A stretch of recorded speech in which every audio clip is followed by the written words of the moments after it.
Hello friends, இன்றைக்கி நம்ம என்ன பார்க்க போகிறோன்னா, முளைக்கட்டின பச்சை பயிரை வச்சு ஒரு கறி குழம்பு ஸ்டைலில் ஒரு குழம்பு வைக்க போகிறோம். அதுக்கு வந்து என்னெல்லாம் தேவைன்னா, முதல்ல 100 கிராம் பச்சை பயிரை வந்து முளைக்கட்டி வச்சுருக்கோம். அதுக்கப்புறமா ஒரு சின்ன வெங்காயம், ஒரு 10 போல் சின்ன வெங்காயம், இஞ்சி பூண்டு பேஸ்ட்டு, 4 பல் பூண்டு, பெரிய வெங்காயம் ஒன்று கட் பண்ணி வச்சுருக்கேன். அதுக்கப்புறமா 3 தக்காளி எடுத்து பேஸ்ட், கொஞ்சமாக கருவேப்பிலை. இப்போ வந்து ஒரு குக்கரில் கொஞ்சமாக எண்ணெய் ஊற்றிட்டு, அது கூடவே ஸ்பைசஸ், அதாவது பட்டை, கிராம்பு, சோம்பு அதெல்லாம் போட்டுட்டு, அது கூடவே கொஞ்சமாக ஜீரகம் போட்டுருங்க. போட்டுட்டு சின்ன வெங்காயமும் பூண்டும் சேர்த்துக்கணும். இந்த சின்ன வெங்காயமும் பூண்டும் நல்லா ரோஸ்ட் ஆகணும். அது எப்படி ரோஸ்ட் ஆகணும்னா, அந்த கோல்டன் ப்ரௌன் கலரில் வர்ற வரைக்கும் நம்ம ரோஸ்ட் பண்ணிக்கணும். அப்போ தான் அந்த ஃப்ளேவர் வந்து இந்த குழம்புல நல்லா இறங்கும், வாசனை நல்லாயிருக்கும், டேஸ்ட்டும் செம்மையாக இருக்கும். அதுக்கப்புறமா நம்ம இந்த கோல்டன் ப்ரௌன் இப்போ வந்துடுச்சு. இது கூடவே நம்ம பெரிய வெங்காயம் சேர்த்துக்கலாம். அதுக்கப்புறமா அது வந்து கண்ணாடி பதம் வர வரைக்கும் பெரிய வெங்காயத்தை நல்லா வதக்கணும். அப்போ தான் இதோட டேஸ்ட்டுமே நல்லாயிருக்கும். எல்லாமே நம்ம கொஞ்சம் சிம்மில் வச்சு பொறுமையாக வதக்கினா தான் அந்த குழம்புக்கு நல்லாயிருக்கும். இப்போ வந்து நம்ம கருவேப்பிலை சேர்த்துக்கலாம். இதோட கருவேப்பிலை சேர்த்துட்டு, இதுக்கப்புறமா இஞ்சி பூண்டு பேஸ்ட், அது வந்து பச்சை வாசனை போகிற வரைக்கும் நல்லா வதக்கி விட்டுட்டு, நம்ம பச்சை வாசனை போனால் தான் அந்த குழம்பு கொஞ்சம் நல்லாயிருக்கும். எப்போவுமே நல்லா கறி குழம்பு ஸ்மெல் வரும். ஏன்னா நம்ம இஞ்சி பூண்டு எல்லாமே சேர்த்தோடனே அந்த ஸ்மெல் வருமா. அதுக்கப்புறமா நம்ம வந்து இப்போ என்ன சேர்க்கணுன்னா, தக்காளி இருக்குல்ல, அது பேஸ்ட் பண்ணி வச்சுருக்கோம்ல, அதை வந்து இதோட சேர்த்துக்கணும். சேர்த்துட்டு அந்த நல்லா, அதாவது பச்சை ஸ்மெல் போகிற வரைக்கும் நல்லா வதக்கி விட்டுருங்க. வதக்கி விட்டுட்டு நம்ம வந்து பச்சை பயிறு அதை எப்படி முளைக்கட்டுறதுன்னா, அதை வந்து இப்போது நைட்டு வந்து அதை நல்லா வாஷ் பண்ணி, அதை வந்து நைட்டு ஃபுல்லாக ஊற வச்சுட்டு காலையில் எடுத்து ஒரு டவலில், ஒரு காட்டன் டவலில் அதை வந்து நல்லா சுற்றி கட்டி ஒரு மூட்டை மாதிரி தொங்க போட்டுடணும். இல்லைன்னா ஒரு பாத்திரத்தில் லைட்டாக தண்ணி தொளிச்சு வச்சிடணும். அது வந்து காலையில் ஒரு 2 நாள் வச்சுன்னு வச்சிங்களேன், சூப்பராக முளைக்கட்டி வந்துடும். அது யூஸ் பண்ணலாம். இப்போ நம்ம உப்பு சேர்த்துட்டு, அது கூடவே குழம்பு மிளகாத்தூள் சேர்த்துருக்கேன், வீட்டில் அரைச்சி வச்சது தான்.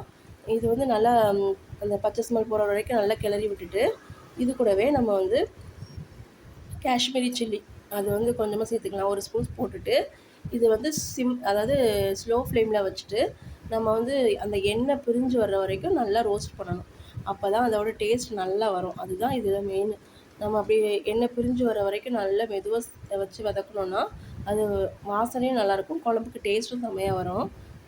இப்போ வந்து நம்ம பச்சை பயிறு இதோடு சேர்த்துட்டோம். எண்ணெய் பிரிஞ்சு வந்துட்டு, நம்ம பச்சை பயிரை சேர்த்துட்டு, அதுவுமே ஓரளவுக்கு நல்லா கொஞ்சம் வதக்கி விட்டுட்டு, ஒரு ஒரு ஒரு 2 நிமிஷம் நல்லா வதக்கி விட்டுட்டு, இது கூட நம்ம தேவையான அளவு தண்ணி சேர்த்துக்கலாம். இப்போ வந்து நான் எவ்வளோ தண்ணி சேர்க்க போகிறேன்னா, ஒரு 2 டம்ளர் தண்ணி வச்சோன்னா அதுக்கு கரெக்டாக இருக்கும். 2 டம்ளர் தண்ணி வச்சுட்டு, இதை வந்து கொஞ்சம் ஒரு மூடி போட்டுட்டு, இப்போ நல்லா கிளறி விட்டுருங்க. கிளறி விட்டுட்டு ஒரு மூடி போட்டு ஒரு 3 விசில் விட்டுட்டிங்கன்னா, 3 விசில் போதும். 3 விசிலே அது கரெக்டாக சூப்பராக வெந்து வந்துடும். ஒரு விசில் வந்திருக்கு. 3 விசில் வர வரைக்கும் வெயிட் பண்ணிவிட்டு, அதுக்கப்புறமா நம்ம இது எப்படி வருது, குழம்பு எப்படி இருக்குன்னு பார்க்கலாமா? பாருங்கள், சூப்பராக வந்துருச்சு. பச்சை பயிறு, முளைக்கட்டின பச்சை பயிறு. இதில் ஒரு நல்ல நியூட்ரிஷன் இருக்குது, நிறைய நியூட்ரிஷன் இருக்குது. முளைக்கட்டின எல்லா பயிர்லையுமே நியூட்ரிஷன் நிறைய இருக்குது. இப்போ வந்து நான் என்ன பண்ணியிருக்கேன்னா, தேங்காய் அரைச்சி, அதாவது தேங்காயும் சோம்பும் நல்லா பேஸ்ட்டாக அரைச்சிருக்கேன். அதாவது எவ்வளோ தேங்காய்னா, ஒரு 3 பத்தை தேங்காய் அதை அரைச்சி, அதை கூடவே சோம்பு சேர்த்து நல்லா மையாக அரைச்சி இது கூட சேர்த்துட்டு, அந்த தண்ணியும் அது கூட கொஞ்சம் தேங்காய் மிக்ஸியெல்லாம் கழுவி தண்ணியை சேர்த்துருங்க. ஓரளவுக்கு நம்மளுக்கு வந்து கொஞ்சம் கட்டியாக தான் இருக்கும் இந்த குழம்பு, அப்போ தான் நல்லாயிருக்கும். அந்த அளவுக்கு தண்ணி சேர்த்து நல்லா கொதிக்க விடுங்க. ரொம்ப கொதிக்கக்கூடாது. ஒரு 5 நிமிஷம் கொதிக்க விட்டுட்டு, இப்போ வந்து பாருங்கள், அந்த மேலே அந்த வெள்ளையாக இருக்கிறதெல்லாம் கொஞ்சம் பொய் வந்தால் நல்லாயிருக்கும். இப்போ சிம்மில் வச்சுருங்க. சிம்மில் வச்சுட்டு, இப்போ கொஞ்சம் ஹையில் வச்சேன், சிம்முன்னு சொல்லிட்டு சாரி. இப்போ ஹையில் வச்சுருங்க. ஹையில் வச்சுட்டு கொஞ்சம் கொதிக்க விட்டுட்டு, அதுக்கப்புறமா சிம்மில் வச்சுருங்க. சிம்மில் வச்சுட்டு இப்போ கொதித்து வந்துட்டால், இதுக்கப்புறம் நம்ம கொஞ்சமாக கரம் மசாலா வாசனைக்காக சேர்த்துட்டு, அப்படியே கிண்டி விட்டுட்டு ஒரு 5 நிமிஷம் நல்லா கொதிக்க விட்டு இறக்கணுன்னா, சூப்பரான சத்தான பச்சை பயிறு, முளைக்கட்டின பச்சை பயிறு குழம்பு ரெடி. ரொம்ப டேஸ்ட்டாக இருக்கும். இது வந்து சப்பாத்தி, இட்லி, தோசை இதுக்கெலாம் செம்மையான காம்பினேஷன். அப்புறமா இது வந்து சாதத்துக்குமே நல்லாயிருக்கும்.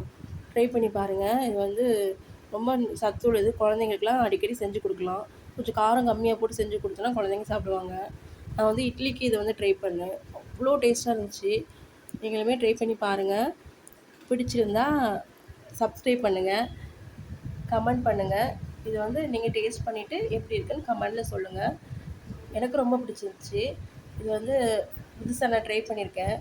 அதனால் நல்லா வந்துருச்சு. நல்லா வரலன்னா வீடியோ போட்டிருக்க மாட்டேன். நல்லா வந்ததுனால போட்டிருந்தேன். பாருங்கள், இட்லிக்கு இது வந்து செம்ம காம்பினேஷன். ட்ரை பண்ணுங்கள்.